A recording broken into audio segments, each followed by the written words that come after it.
الرحیم مشرق وسطیٰ کی تازہ ترین صورتحال اور آج کے ولاگ کے ساتھ آپ کی خدمت میں حاضر ہوں۔ ناظرین کرام، امریکی صدر ٹرمپ نے دنیا کے مختلف ممالک سے اپیل کی ہے کہ وہ اپنی بحریہ کے جنگی جہاز امریکہ کے ساتھ بھیجیں تاکہ اہم عالمی گزرگاہ بنائے ہرمز کو محفوظ اور کھلا رکھا جا سکے، تاہم ابھی تک کسی بھی ملک نے اس تجویز سے واضح طور پر رضامندی ظاہر نہیں کی۔ یہ جناب علی امریکہ کو بڑی سخت اس وقت خفت کا سامنا ہے کہ ابنائے ہرمز بند ہونے سے بہت سارے ممالک کو تیل کی سپلائی بند ہو گئی ہے اور ٹریڈ بھی نہیں ہو رہی۔ ٹرمپ نے اپنے سوشل میڈیا پلیٹ فارم پر جنوبی کوریا، جاپان، فرانس اور برطانیہ جیسے ممالک کو اس اقدام میں حصہ لینا چاہیے کیونکہ ان کی معیشتیں بھی خلیج کے تیل کی سپلائی پر انحصار کرتی ہیں۔ جب ایران اور امریکہ کے درمیان جنگ کے بعد عالمی منڈی میں تیل کی قیمتیں بڑھ رہی ہیں، ایران پر امریکہ اور اسرائیل کے حملوں کے بعد تہران اور ہرمز کے راستے کو محدود کر دیا، جس کے بعد عالمی تجارت اور توانائی کی ترسیل جو ہے وہ متاثر ہو رہی ہے۔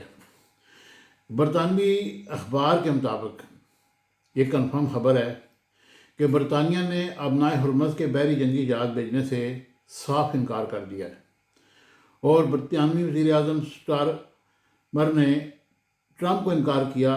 جاپان، آسٹریلیا، فرانس بھی بحری جہاز بھیجنے سے پہلے ہی انکار کر چکے ہیں، اور ایران کے صدر عباس عراقی نے کہا ہے کہ کئی ممالک نے اپنے جہازوں کو محفوظ گزرگاہ کے لیے ایران سے رابطہ کیا ہے، تاہم اس سلسلے میں حتمی فیصلہ ایرانی فوج کرے گی۔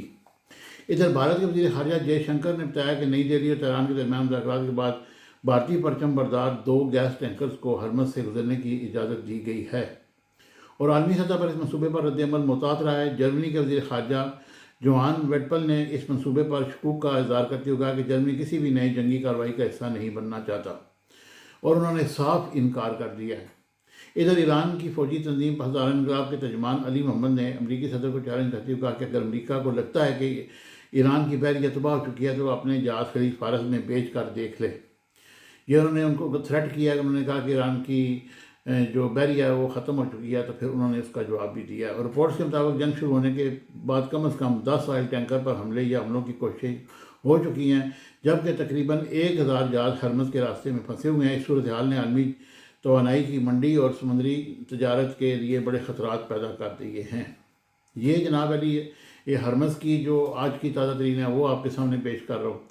اور دبئی انٹرنیشنل کے قریب ڈرون حملے کے بعد آگ بھڑک اٹھی، جس کے باعث ایئرپورٹ پر ہنگامی صورتحال پیدا ہو گئی اور پروازوں کی لینڈنگ عارضی طور پر معطل کر دی گئی ہے۔ دبئی میڈیا آفس کے مطابق ڈرون سے متعلقہ واقعے کے بعد ایئرپورٹ کے اطراف میں ایک ٹینکر کو آگ لگ گئی، جس پر فوری ایمرجنسی اداروں نے قابو پانے کے لیے کوششیں شروع کر دی ہیں، اور حکام کا کہنا ہے کہ آگ بجھانے کا عمل تیزی سے اور شہریوں کی حفاظت کے لیے تمام ضروری اقدامات کیے جا رہے ہیں۔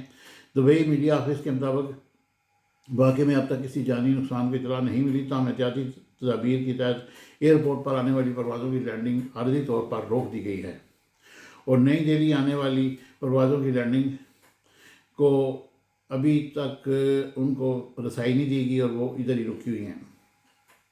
یہ جناب علی اس ایک اور ٹی وی پروگرام میں ایک زبردست انکشاف ہوا ہے کہ ایران کے خلاف جنگ میں امریکہ نے اب تک اربوں ڈالر وہ لگا دیے ہیں، اور ایک تخمینے کے مطابق 12 ارب ڈالر اب تک خرچ ہو چکے ہیں۔ تو امریکہ تو پہلے بھی مقروض ہے بہت سارے ممالک کا، خصوصاً چائنا کا، تو یہ تو پھر اس کی معیشت مکمل طور پر بیٹھ جائے گی۔ پروگرام میں کہا گیا کہ جنگ کے پہلے ہفتے میں صرف ہتھیاروں پر 5 ارب ڈالر سے زیادہ خرچ ہو چکے ہیں، تاہم کوئی بیسٹ اس کا واضح جواب نہ دے سکے۔ یہ ہے جناب علی ان کا یہ، اور ادھر جو اس وقت امریکہ کی طرف سے یہ چیز سامنے آ رہی ہے کہ امریکی وزیر خارجہ نے ایران کے ساتھ جنگ چند ہفتوں میں ختم ہونے کا امکان ظاہر کر دیا ہے، جبکہ ایرانی وزیر خارجہ عباس عراقی نے جنگ بندی کی درخواست یا مذاکرات کے تاثر کو رد کر دیا ہے، اور انہوں نے کہا ہے کہ تیل کی سپلائی دوبارہ معمول پر آئے گی اور قیمتیں بھی اس میں گر جائیں گی، یہ امریکی وزیر خارجہ کا کہنا ہے۔ لیکن جو حالات ہیں وہ ٹرمپ نظامیہ مشرق وسطیٰ کے دادیوں کی جانب سے سفارتی مذاکرات شروع کرنے کی کوششوں کو مسترد کر دیا۔ ایران نے بھی واضح کر دیا کہ امریکہ اور اسرائیل حملے بند ہونے تک کسی بھی جنگ بندی کے امکان کو قبول نہیں کریں گے، جس سے اس تنازع کے جلد خاتمے کی امیدیں مزید کمزور ہو گئی ہیں۔ ادھر جناب علی ایران میں اسرائیل کے لیے جاسوسی کے الزام میں 20 افراد کو گرفتار کر لیا گیا ہے، اور صوبائی پروسیکیوٹر کے دفتر کے الزامات میں 20 افراد جن پر ایران کی فوجی تنصیبات کے مقام کی تفصیلات اسرائیل کو بھیجنے کا الزام عائد کیا گیا ہے۔ اب یہ جناب علی ان کو میرا خیال ہے شاید پھانسی لگا دیں گے، کیونکہ یہ جو ہے نا انہوں نے جاسوسی کرتے ہوئے یہ پکڑے گئے ہیں۔ اور ایک بڑی خبر ہے جناب علی کہ نیتن یاہو کی ہلاکت کی خبر کے بعد اسرائیلی وزیر اعظم کی ویڈیو انہوں نے جاری کر دی ہے، لیکن بعض لوگ کہہ رہے ہیں کہ یہ نیتن یاہو کی ویڈیو اپنی نہیں ہے، اے آئی سے بنائی گئی ہے۔ تاہم نیتن یاہو ایک کافی شاپ میں کافی آرڈر کرتے ہوئے پیتے ہوئے دیکھا جا سکتا ہے۔ امریکی اسرائیلی میڈیا کے مطابق مذکورہ شاپ یروشلم بلز میں واقع ہے۔ اسرائیلی وزیر اعظم کہتے ہیں کہ میں کیا ہوں کہ عنوان سے ویڈیو جاری کی ہے، اپنی قوم سے بہت محبت کرتا ہوں جس طرح سے حالات کا سامنا کر رہے ہیں ہم۔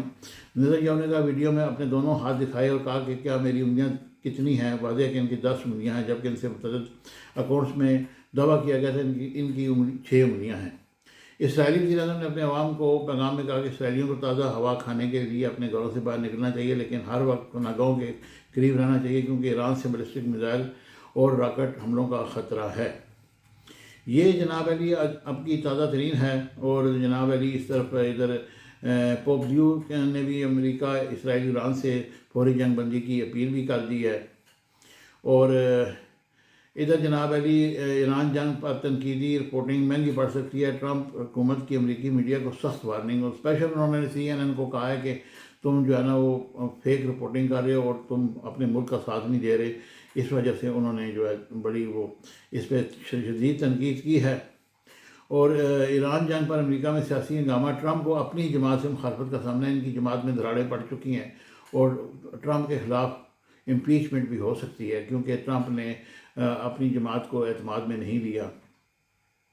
اور ایران میں امارات میں امریکی پناہ گاہوں اور فوجی اہداف کو نشانہ بنانے کی نئی دھمکی انہوں نے دے دی ہے، کیونکہ ان کو نکالیں جو ملک امریکہ کو پناہ گاہیں دے رہا ہے، ان کو اڈے دے رہا ہے، ان پہ ہم حملے جاری رکھیں گے۔ یہ تو ان کا صاف موقف ہے۔ ادھر سوئٹزرلینڈ کا بڑا فیصلہ آیا، امریکی فوجی طیاروں کو فضائی حدود استعمال کرنے سے روک دیا گیا ہے، اور سوئٹزرلینڈ نے کہا ہے کہ ہمارا ملک غیر جانبداری کے قانون کے تحت قائم کیا گیا ہے، جس کے مطابق جنگ سے متعلق فوجی پروازوں کو فضائی حدود استعمال کرنے کی اجازت نہیں دی جا سکتی۔ حکام کا کہنا ہے کہ امریکہ کی 3 دیگر پروازوں کو فضائی حدود استعمال کرنے کی اجازت دی گئی کیونکہ وہ جنگی کارروائی سے متعلق نہیں تھے۔